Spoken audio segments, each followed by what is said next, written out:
오늘 시간에는 전일 장 마감 이후에 나온 진원생명과학의 유상증자와 또 무상증자의 많은 분들이 궁금해 하시는데요.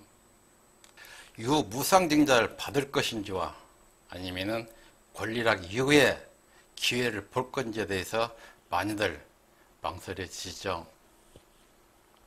물론 증자 공시에 따른 유불리에 관심이 많으리라 여겨집니다. 또 증자라 하면은 돈을 빌려서 기업을 운영하기 때문에 호재보다는 악재로 간주하는 편에 속하는데요. 하지만 모든 증자라 해서 꼭 악재만은 아니라는 것을 알고 계셔야 합니다. 또 진원생명과학 같은 경우 전날 공시에서 무상증자에 대해서 동시에 공시가 나왔는데요.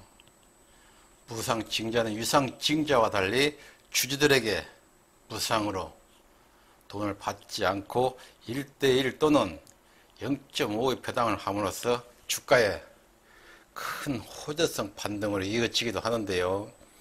하지만 이와 같은 호재성 무상증자에도 장단점이 분명히 있기 마련입니다. 그러면 어제 공시에 나온 유무상증자를 한번 보고 갈까요? 네, 어제 장 마감 후에 나온 전자 공시인데요. 먼저 유상증자를 보시면은 신주 주식수가 576만 주, 그리고 시설자금과 운영자금으로 1,400억을 약간 상회하는 금액인데요. 신규 발행가를 보면은 24,350원으로 확정일은 21년 10월 27일자로 되어 있습니다. 그리고 신규 배정일은 2021년 9월 23일이고요. 청약 마감일은 11월 9일을 끝으로 신규 상장일은 11월 9일이네요. 또 신규 상장일은 11월 19일자입니다. 네, 다음으로 무상증자를 한번 볼까요? 무상증자의 경우 신규 주식수를 보면은 2,540만 주 가까이 발행되는 것으로 나와 있는데요. 신주 배정일은 이번 11월 11일에 배정되는 것으로 1대1이 아닌 0.5주로 나와 있는 것을 볼 수가 있습니다. 또 동사의 유상증자 방식으로는 주주를 대상으로 하는 일반 공모로 되어 있는데요. 유상증자의 방식으로는 제3자를 통한 유상증자와 이번처럼 주주를 통한 일반 공모를 들 수가 있죠. 또한 동사가 보유하고 있는 기술력을 바탕으로 제3자를 통한 유상증자일수록 호재성으로 인해 주가의 반등에 큰 영향을 주는 반면에 이번 동사와 같은 경우인 일반 주주 증자는 악재로서 주가의 하락에도 영향을 끼칠 수가 있습니다. 따라서 동사의 같은 경우 유상증자라 해도 제3자 배정과 주주를 통한 일반 배정도 확연하게 차이가 난다는 점을 꼭 알고 계셔야 합니다. 다음은 주주들한테 비용을 받고 배당하는 유상증자였다면 이번엔 주주들한테 돈을 받지 않고 말 그대로 무상으로 배당해 주는 것을 말하는 무상증자인데요. 이 역시도 장단점은 따르겠죠. 우리가 흔히 사용하는 언어 중에 하나죠. 세상에 공짜는 없다. 네, 세상 어디에도 공짜는 없죠.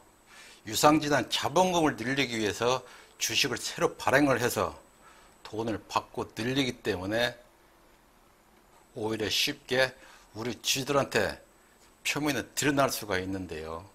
반면에 무상증자는 조금 복잡하면서도 숨은 계략이 내재되어 있을 수도 있습니다.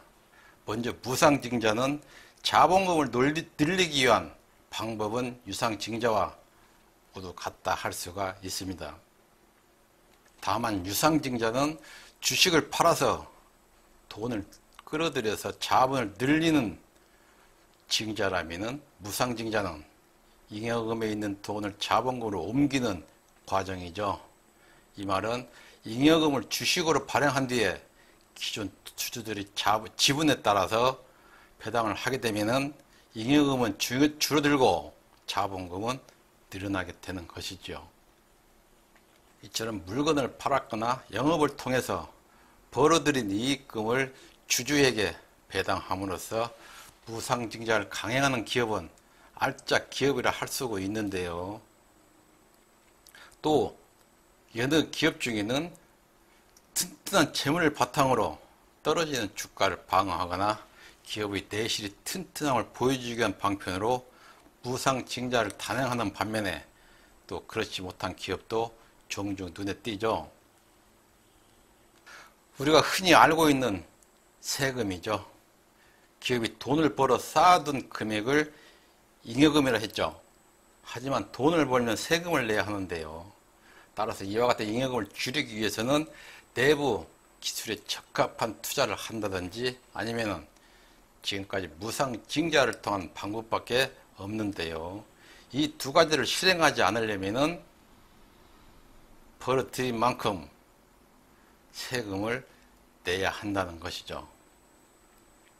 따라서 재무제표상의 보유율은 높으나 주주들한테 무상증자를 하지 않고 내부의 투자를 빌미로 빠져나가는 기업도 종종 있다 했죠. 분명 있습니다. 또 말머리에서 세상에 공짜는 없다라는 말씀을 드렸는데요. 이와 같은 무상증자에는 보이지 않는 매매 함정도 숨어 있습니다. 무상증자의 호재를 이용해서 사전에 주식을 사들인 후에 발표 시 주가의 급등에 차익 실현하는 세력들이 있다는 것입니다.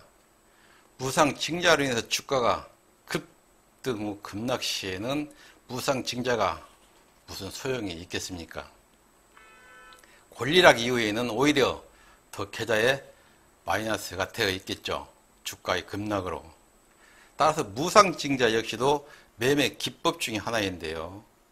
권리락 이전까지 주가가 반등 시에는 주식을 모두 처분한 후에 권리락 이후에 매입을 하는 방법과 이번 동사처럼 기술력을 보유한 기업일 경우 단기 또는 중기로 계산 후에 끌고 가는 방법도 매매 방법이 있죠.